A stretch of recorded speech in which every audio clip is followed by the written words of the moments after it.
Hai teman-teman, terima kasih sudah klik video ini. Mia hadir lagi untuk menemani hari-hari kalian yang sepi dengan cerita berita kriminal yang disajikan sebagai alur cerita yang lengkap dan semoga dapat dengan mudah dipahami. Mari kita doakan semoga tahun ini yang sering memberi komentar positifnya di sini bisa liburan ke Disneyland Hong Kong. Untuk itu jangan lupa subscribe dan tekan lonceng notifikasinya ya. Bermula pada hari Rabu pagi, tanggal 22 April tahun 2020, ditemukan jasad seorang wanita bersimbah darah di lorong lantai 8 apartemen mewah Puncak Permai Tower A, Surabaya. Kondisi wanita yang hanya menggunakan pakaian dalam itu berada tepat di depan lift. Jelas membuat para penyewa lain jadi trauma dan ketakutan, apalagi banyak ceceran berwarna merah membekas di lantai. Security apartemen yang mengetahui hal ini segera melapor ke petugas kepolisian.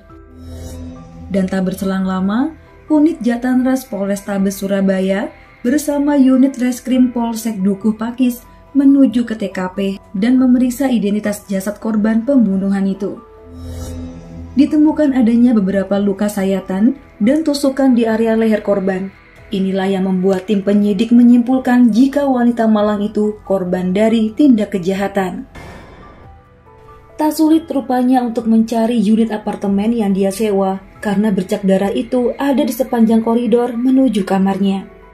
Singkat cerita, penyidik berhasil mendapatkan identitas korban karena memang dialah yang menyewa kamar tersebut.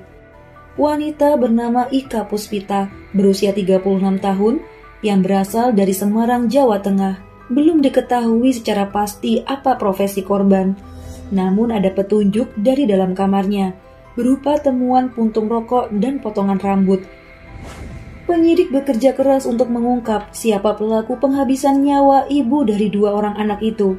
Ada 4 saksi yang diinterogasi, sementara penyidik lain mencari barang bukti, seperti sidik jari, juga kamera pengintai yang ada di mana-mana. Sementara itu, jasad korban dibawa ke Rumah Sakit Dr. Sutomo, Surabaya untuk dilakukan visum lebih lanjut. Informasi lain yang didapat penyidik adalah korban menyewa kamar di lantai 8 itu hanya sebulan, terhitung dari tanggal 3 April, dan harusnya masa berlaku habis pada tanggal 3 Mei. Namun sayang, sebelum jatuh tempo, dia udah meninggal dunia. Jadi, kamar itu bukanlah milik pribadinya, namun oleh si pemilik asli. Kamar itu disewakan secara bulanan saja. Lantas, siapa sih yang tega menghabisi nyawa ibu muda tersebut? Sebelum kalian menerka siapa pelaku di balik tewasnya ibu muda itu, Mia ingatkan jika kasus ini tidak untuk dicontoh, namun menjadikannya sebagai pelajaran karena tidak ada kejahatan yang tidak dapat dipertanggungjawabkan.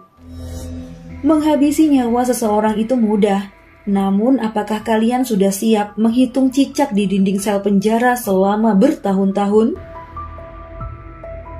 Berkat dari rekaman CCTV, baik dalam koridor apartemen, di dalam lift, juga di area lobi, ditemukan seorang laki-laki yang diduga adalah pelaku pembunuhan. Surat penyidikan dan penyelidikan anggota dari jam 5 pagi dilaporkan jam 11 siang kurang lebih tersangka ditangkap. Akhirnya kurang dari 24 jam, tim Jatanras Polres Surabaya berhasil menangkap terduga pelaku yang bernama Ahmad Junaidi berusia 20 tahun. Ia merupakan warga asli Sampang yang mengontrak di daerah Sawahan, Surabaya. Saat digelandang ke Polres, pelaku cuma bisa tertunduk menyesali perbuatannya. Dari sinilah terungkap kronologi tewasnya Ika Puspita di lorong apartemen. Mengutip dari media topmetro.news, Junaidi yang lagi gabut iseng buka aplikasi kencan online. Jempolnya sibuk mencari wanita cantik yang bisa melayani hasrat seksualnya. Tak berapa lama mencari, matanya tertuju pada foto cantik yang merupakan akun Ika Puspita. Dengan santai, Junaidi membuka obrolan yang langsung dijawab oleh wanita tersebut dengan cukup ramah. Dalam pesan singkat itu, terjadilah tawar-menawar yang cukup alot. Rupanya korban menentukan tarif sebesar Rp500.000 untuk sekali kencan. Dan jika ingin nambah, pelanggan cukup membayar Rp800.000 saja.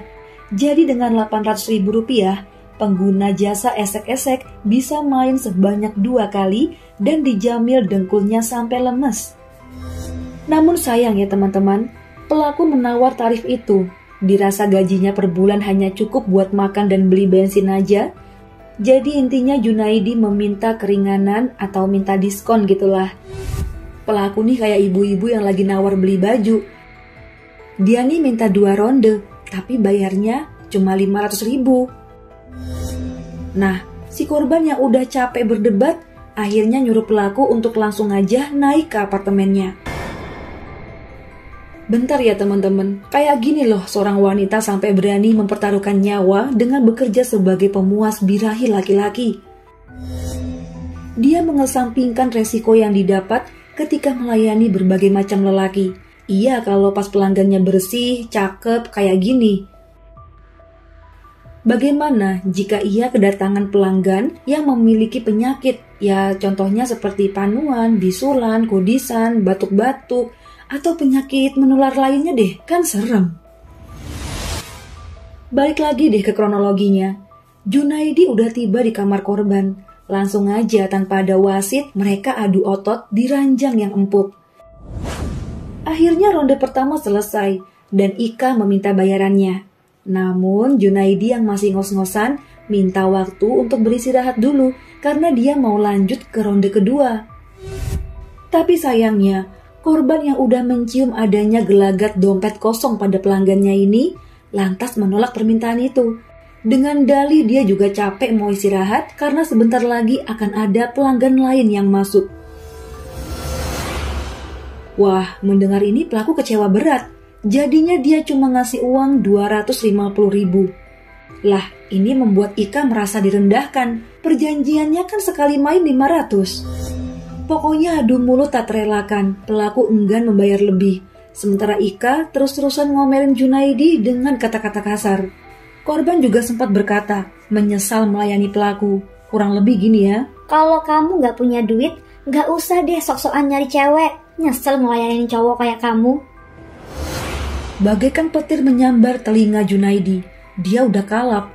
Apalagi sedari tadi pas Ika ngomel, dia udah ngelirik pisau yang ada di atas meja. Akhirnya karena udah kebawa emosi, pelaku mengambil pisau itu dan menyabet tubuh Ika berkali-kali.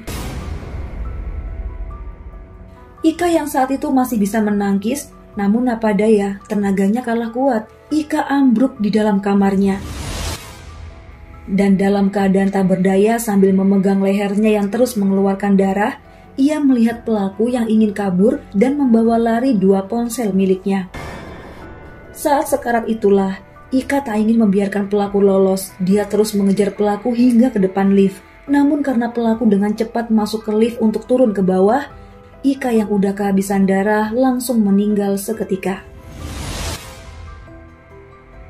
Baik teman-teman, begitulah kronologi yang diungkap dari mulut pelaku. Juga disambungkan dengan kebenaran dari barang bukti yang ditemukan.